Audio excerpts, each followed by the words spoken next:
My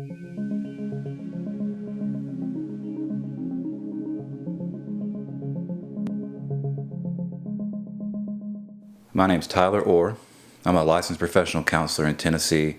I'm also an MDRIA-approved consultant, and I'm the founder and creator of a type of psychotherapy called constructed awareness. And constructed awareness is my life's work.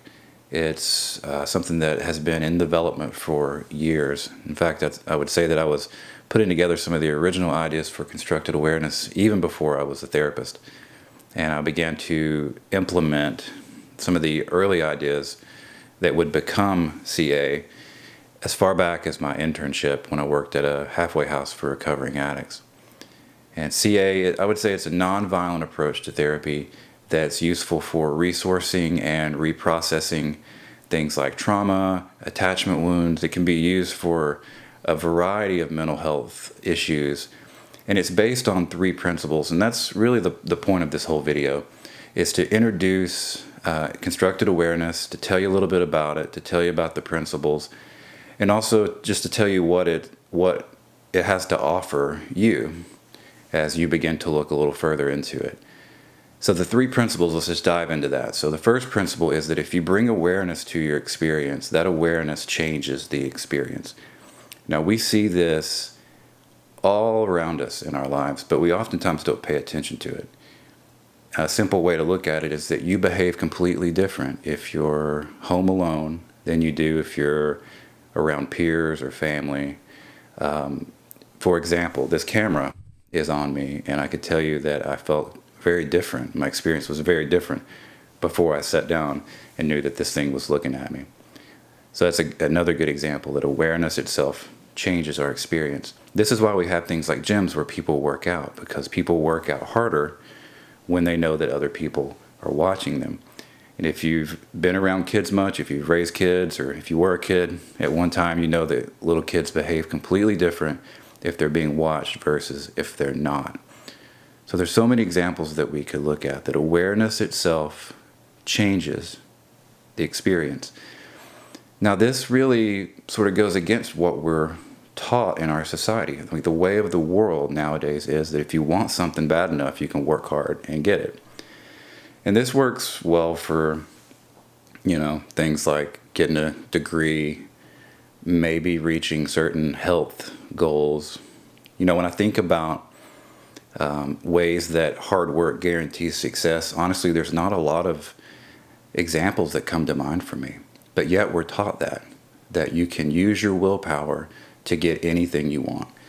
But in my experience, that's just not true. But our parents, most of the time, our parents growing up, they tell us things like that, and they word it like, don't be upset, don't worry, don't cry, don't be angry. And that gives us the impression that we can control what we feel, that we can use willpower to control our emotional experience. But in my opinion, I think that's probably some of the worst advice that we could give anybody. Because I know, for example, for me, I'll speak for myself, if I was actually in control of what I felt, I would only feel good. But that's not my experience. I feel bad a lot of the time. But if I actually had that kind of control, I would just be blissed out in euphoria 24/7. I'd never feel bad again. Why would I? But we're raised with this advice that we can control it. Then when we try to use our willpower to control our emotional experience, it usually doesn't work, and that causes us to feel like sort of, double whammied by our thoughts that say, well, there's something wrong with me. I should be able to control this. One thing that we'll get into more in future videos and in trainings with constructed awareness is we talk about how even scientifically speaking, we don't have control over what we feel. No animal does.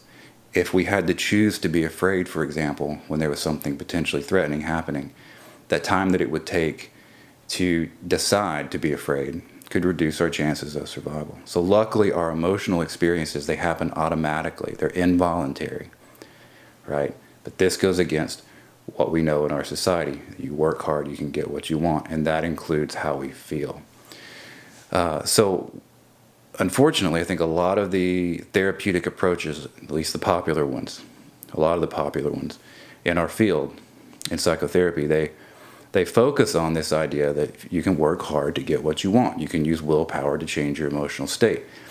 And they teach things like, reframing thoughts or coming up with a plan and trying to implement that plan. There's so much built around that idea.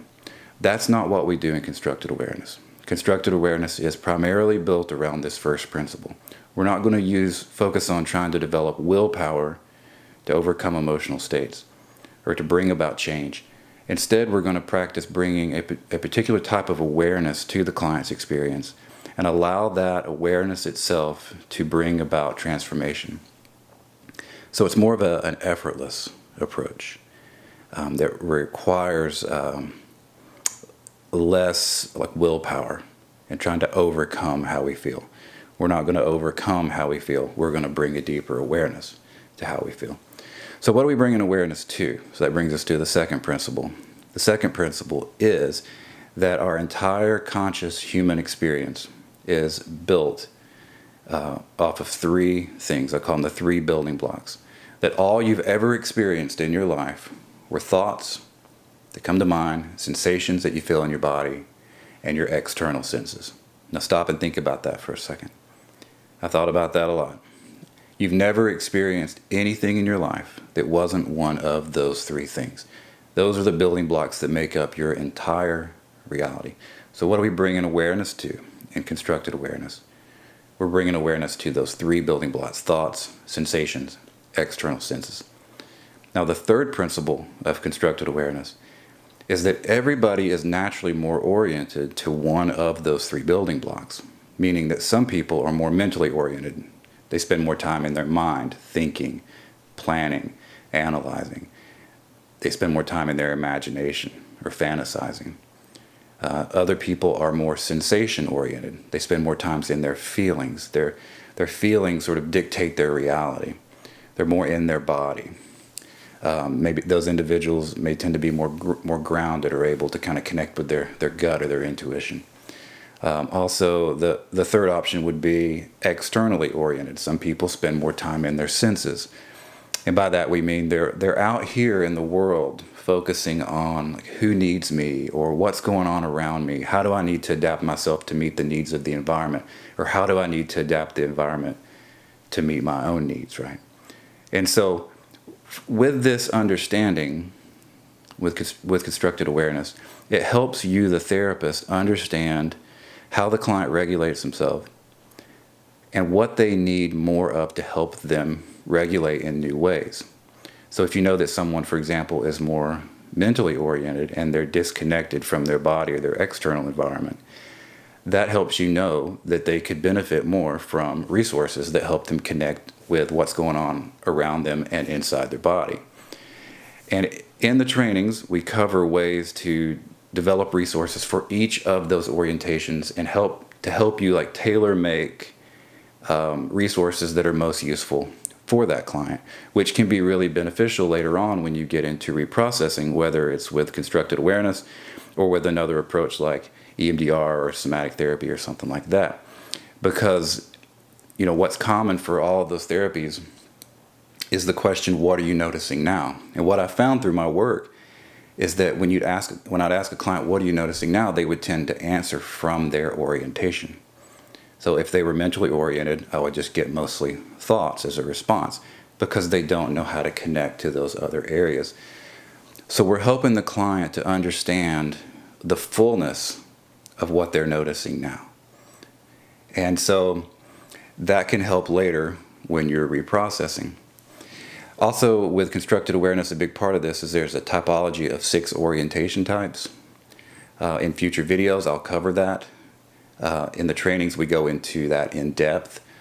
So basically, there's 2 types for each orientation. There's a hyper and a hypo, so a big energy and a low energy. And so we won't get into that in this video, so stay tuned, check in. There'll be another video very soon. By the time you see this, there'll probably be a video on that.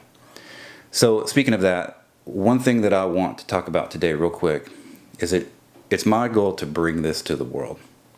This work has been transformative for me and for so many of my clients and for the individuals that I've been fortunate enough to train so far. There'll be lots of free content that's coming out. Videos, blogs, any other way that I could think of to get this material out.